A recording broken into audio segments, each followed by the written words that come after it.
मान लेते हैं ये एक व्यक्ति है जिसका नाम विनोद है और ये डॉक्टर के पास जाता है अपने हृदय की धड़कन को नपवाने के लिए, हार्ट बीट को नपवाने के लिए जाता है। डॉक्टर ने विनोद के धड़कन को नापने के लिए एक यंत्र लगाया है और अब इसके हृदय की धड़कन नापी जा रही है। हर एक घंटे पर विनोद के हृदय की धड़कन नापी जा रही है और उसका ब्यौरा तैयार किया जा रहा है, उसे रिकॉर्ड किया जा रहा है। अब डॉक्टर को हर एक घंटे पर विनोद की हार्ट बीट नापने के बाद उन्हें कुछ ऑब्जर्वेशंस मिलते हैं, प्रेक्षण मिलते हैं, जो कि कुछ इस प्रकार है। तो हृदय की धड़कन, जिसे हम इंग्लिश में हार्ट बीट कहते हैं, इसको नापा जाता है बीट्स प्रति मिनट में।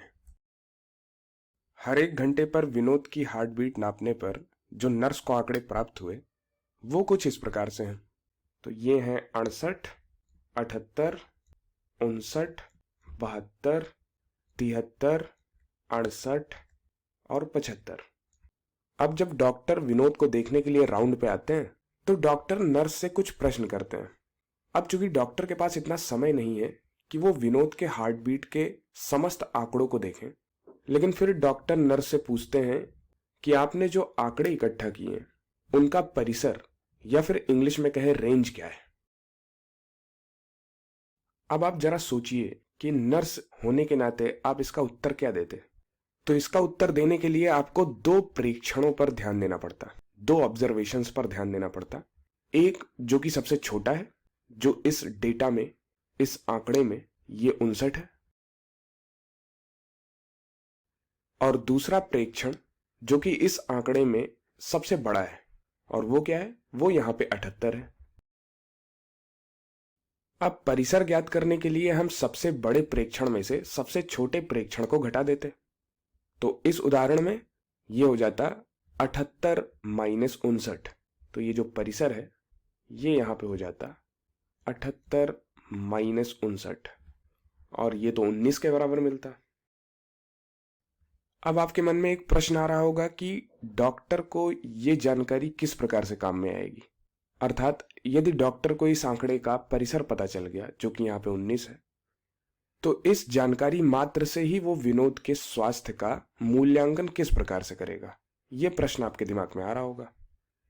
तो इस जानकारी की सहायता से वो ये बता सकता है कि विनोद के हृदय की धड़कन संतुलित है या नहीं है, अर्थात इनकी हार्ट बीट स्टेबल है या नहीं।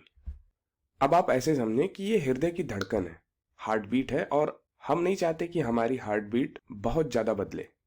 मतलब यदि हम एक स्वस्थ मनुष्य का हार्ट बीट हर एक घंटे के अंतराल पर नापेंगे तो उनमें बहुत बदलाव नहीं दिखेगा हमें। तो यदि प्राप्त आंकड़े का परिसर बहुत ज्यादा है, जो कि यहाँ पे 19 है, तो हम कह सकते हैं कि सबसे बड़े प्रेक्षण और सबसे छोटे प्रेक्षण में अंतर काफी ज्यादा है, अर्थात जो आंकड़ा है उसमें बदलाव बहुत ज्यादा है। तो यहाँ पे डॉक्टर कह सकता है कि विनोद को और ऑब्जर्वेशन में रखने की जरूरत है, क्योंकि इनके हृदय के धड़कन में बदलाव बहुत ज्यादा है, हार्ट बीट में बदलाव बहुत ज्यादा है, क्योंकि प्राप्त आंकड़े का रेंज ज्यादा है, परिसर ज्यादा है। लेकिन क्या होता है यदि हार्ट बीट का जो आंकड़ा मिला है वो कुछ इस प्रकार से होता, ये होता 70, 72, 73, 69, 71, 70, 72। तो यहां पे जो सबसे छोटा प्रेक्षण है, सबसे छोटा ऑब्जर्वेशन है, वो ये है 69, 69। और जो सबसे बड़ा प्रेक्षण है वो है 73, 73। अब इस आंकड़े का जो परिसर हमें मिलता, रेंज मिलता, वो मिलता 73 माइनस 69, जिसको घटाने पे हमें 4 मिलता। मतलब परिसर हमें 4 मिला है। अब इस आंकड़े के लिए डॉक्टर कहता कि चूंकि प्राप्त आंकड़े में बदलाव बहुत ज्यादा नहीं है, क्योंकि इसकी रेंज कम है, इसका परिसर क्या है, 4 आया है, जो कि पिछली बार 19 से काफी कम है। तो अब डॉक्टर कहता है कि विनोद के हृदय की धड़कन यानी कि हार्ट बीट अस्थायी है, स्टेबल है।